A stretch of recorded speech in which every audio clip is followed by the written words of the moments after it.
A gente está falando de articulação internacional, o Boulos está começando a articulação nacional. Podemos subir ele aqui já. Bora, já está aqui. Dá um bom dia para o Boulos, aí a caravana do Boulos já na estrada. Bom dia, Guilherme Boulos, seja bem-vindo aqui com a gente. Onde você está agora, rapaz? Bom dia, Plínio. Bom dia, Ivan. Bom dia. Não sei se vocês me ouvem bem. Sim, tá bom. Maravilha. Ouvimos. Bom dia, deputado. Bom dia. Bom dia. Eu estou agora pegando aqui o Rodoanel, saindo de São Paulo, rumo a São José do Rio Preto, que é onde é uma caminhadinha longa, umas 5 horas e tanto de estrada, que é onde nós vamos fazer hoje o evento do nosso giro pelo Brasil, que está começando agora. Vamos seguir até agosto, passando por 15 estados do país, para dialogar com a militância de esquerda, dialogar com os movimentos sociais, com a juventude, para organizar de algum modo o nosso campo, uma contraofensiva no nosso campo, que hoje, apesar de estarmos no governo, é a extrema-direita quem está na ofensiva política no país, né?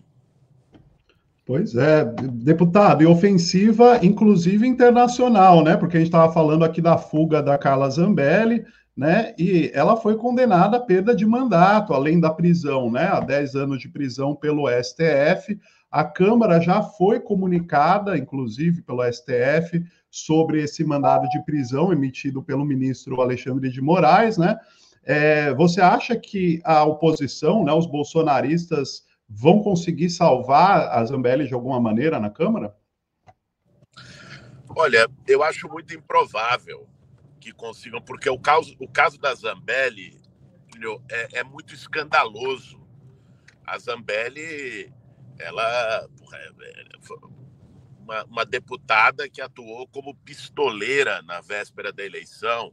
Então, mesmo os bolsonaristas não morrem de amores pela Zambelli. O próprio Bolsonaro, você lembra, recentemente responsabilizou ela pela derrota eleitoral, pelo episódio da pistolagem aqui em São Paulo e tudo mais. Então, eu não acho que ninguém vai mover mundos e fundos para tentar salvar a Carla Zambelli. É lógico que lá na Câmara, foi o que aconteceu no caso do Ramagem, existe um espírito de corporativismo, que às vezes une a extrema-direita e o centrão, como que dizendo, o STF, não entra aqui, isso é prerrogativa do parlamento e tal. A depender da circunstância, pode-se ativar um espírito de corporativismo como esse. Mas a Zambelli pela Zambelli, meus caros, eu acho que ninguém se mexe para salvá-la, porque o caso dela se tornou um símbolo do uso de mandato parlamentar para cometer crime, né? O caso dela é muito característico, né? Se tem casos que os bolsonaristas dizem, não, mas veja bem, aqui é opinião e tal, ainda que haja cometimento de crime, no caso da Zambelli não tem o que dizer, né? Crime puro e simples. Ela contratou um hacker para invadir o sistema do Tribunal Superior Eleitoral. Não tem limite, né? O Boulos, o Melo está chegando na conversa aqui, depois eu passo a bola para o Melo, mas assim, em relação ao que você está fazendo agora, né, a gente vê, por exemplo, eu estava lendo a peça agora do Moraes, que abriu um novo inquérito contra a Zambelli, e fala muito dessa questão deles não se intimidarem, da ultradireita, essa ultradireita neofascista, não se intimidar com nada. Então ela saiu do país, estava aqui fazendo que estava doente, não sei o que, lá fora já está atacando de novo. Essa ação que você está começando hoje, né, que é uma grande ação de mobilização do campo progressista. Como é que surgiu essa ideia? E se foi tratado isso com o Lula? Porque eu lembro muito bem da caravana que o Lula fez, e deu muito resultado, porque as pessoas começam a ver a esquerda na rua, o campo progressista na rua trabalhando. Isso foi articulado com o Lula. Como é que está sendo isso e qual o potencial disso, inclusive, para 2026, que vai ser uma disputa aí muito arraigada, né? Embora a direita ainda não tenha definido um substituto para o Bolsonaro, né? Plínio, vê só. qual que eu acho que é o problema que nós temos hoje? Nós estamos no governo. E, aliás, se nós olharmos a América Latina, ela é um sinal de resistência ao avanço da extrema-direita internacional. Apesar de ter Milei e outras forças de extrema-direita, os 3 países mais populosos da América Latina estão governados pela esquerda neste momento. Brasil, México e Colômbia. Só que nós estamos no governo, conseguimos ganhar eleições, mas quem está na ofensiva política são eles. É a extrema-direita que pauta os debates do dia a dia no âmbito digital. É a extrema-direita que tem mais iniciativa política, mesmo estando fora do governo. O que eu sinto, e conversando com muitos companheiros, com muitas lideranças de movimento social, com muitas referências de comunidades, com militantes de várias áreas, é que hoje tem uma apatia no nosso campo, né? Tem meio que uma confusão, uma perplexidade, e isso se traduz, muitas vezes, numa falta de ação. Isso se traduz numa paralisia do campo. A esquerda não está indo para a rua, não está se mobilizando, e até num autoflagelo. Então você vê muitas vezes o militante de esquerda virando um comentarista de Twitter, avaliando sobre os problemas da esquerda, enquanto que nós temos que ser parte da solução e não críticos de camarote. Então, o objetivo desse giro, dessa caravana que nós vamos fazer por 15 estados do país e talvez seguir adiante, é justamente o de dialogar com o nosso campo, dialogar com a militância, organizar, dar tarefa, unificar a narrativa. Um dos pontos principais da disputa de rede, Plínio, é que a extrema-direita, quando você vê, eles estão todos falando a mesma coisa. Então, tem lá a narrativa da semana deles, é para falar do Lula e o INSS, é para falar do PIX, é para falar de qualquer coisa. Estão todos falando a mesma coisa.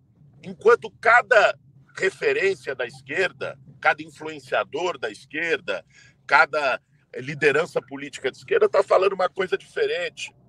Então, unificar a narrativa em tempos de batalha digital, de guerra cultural, é o ponto-chave. Para além disso, organizar os nossos, capilarizar, né? Então, esse giro não vai ser só ir lá, nós vamos querer deixar ali ferramentas organizativas em cada espaço. Vamos começar agora, em junho, no estado de São Paulo, pegando cidades do interior, que tem sido um campo minado para a esquerda no último período, e depois, julho, agosto, seguir pelo país. Lógico, eu conversei com o presidente sobre isso, né? Como tenho tido um diálogo permanente com ele, também tem essa percepção de que nós precisamos botar bloco na rua. Isso, embora não tenha uma relação direta com a eleição do ano que vem, tem a ver porque, para ganhar 26, nós temos que ganhar 25. Se a gente chegar mal em 26, nós vamos, assim, o jogo fica mais difícil. Nós temos que chegar com o nosso bloco organizado e animado, e esse é o objetivo da caravana. Maravilha. Mel? Boulos, bom dia, parabéns pela iniciativa aí. Agora, eu gostaria de tocar num ponto aqui. Eu acho que um dos problemas, né, que seria que as pessoas estão muito preocupadas ainda com o enfrentamento ao bolsonarismo. No ano que vem, o Bolsonaro já deve estar devidamente condenado, devidamente encaixotado, e o que eu acho que também que falta muito para nós de esquerda é o governo que nós queremos de 2026 a 2030, o sonho do país que a gente quer levar a gente para frente e não ficar apenas rebatendo essa gente que vai ficar para trás. Nós, se Deus quiser, no ano que vem, vamos partir para um projeto de país para mais 4 anos. O presidente Lula ontem mesmo estava falando de até 2030 ter várias Isso daí é que faz com que as pessoas se mobilizem, como a gente se mobilizou para barrar o bolsonarismo em 2022, a gente se mobilizar dessa vez não para confrontar, mas para o que a gente quer fazer, o Brasil que a gente quer, e que eu acho que você faz parte disso, e que o presidente Lula também. Melo, eu concordo contigo que parte do nosso problema tem sido a dificuldade de traduzir o nosso horizonte, o nosso sonho. A extrema-direita, ela consegue, numa linguagem simples, de um jeito mecânico, esquemático, construir uma visão de mundo e massificar uma visão de mundo como se eles fossem antissistêmicos, contrários ao sistema, que é o absurdo da civil. A extrema-direita anda de mãos dadas com os bilionários. O capitalismo, o sistema é o capital. No capitalismo, o sistema são os capitalistas. E a extrema-direita é a maior representante política deles, mas conseguiu construir um discurso que, inclusive, soa como sedutor para muita gente que está desalentada, está sem perspectiva, está marcada pela descrença com a política e tudo mais.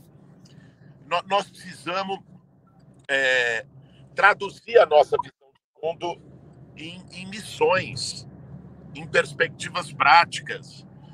Eu concordo plenamente contigo de que isso precisa ser recuperado. Agora, na quadra da história que a gente está, Melo, isso vai se dar não fora do combate com o fascismo e a extrema-direita, mas vai se dar como um produto desse combate ao fascismo e à extrema-direita. Porque, ao mesmo tempo que nós temos que construir o nosso horizonte, o que está hoje na ordem do dia é evitar uma distopia. Olha o que o Trump está fazendo, cara.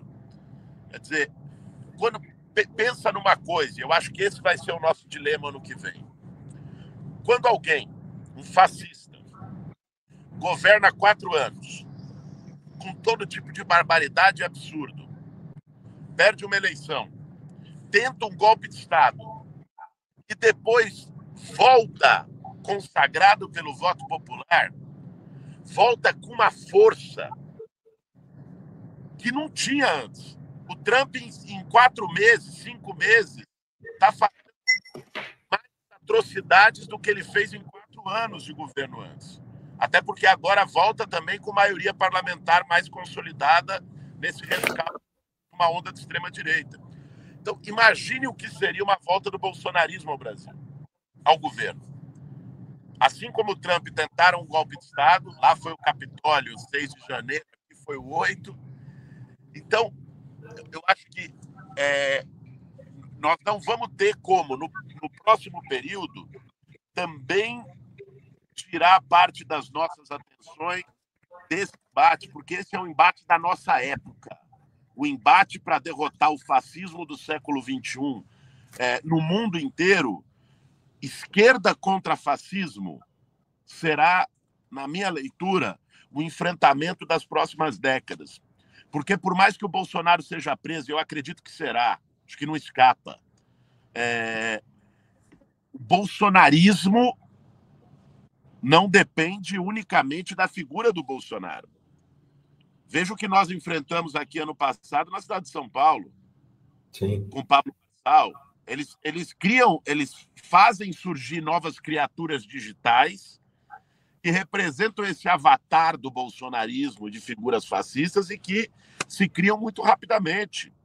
Então, por conta disso, ao mesmo tempo eu concordo contigo, porque também se a gente ficar só no enfrentamento, isso nos joga num lugar de defensiva, no lugar de resposta a eles. Então nós temos que colocar na mesa o nosso horizonte e disputar futuro no atacado e no varejo do dia a dia, mas, ao mesmo tempo, essa disputa vai se dar dentro de uma situação de guerra, que é a situação que nós temos hoje.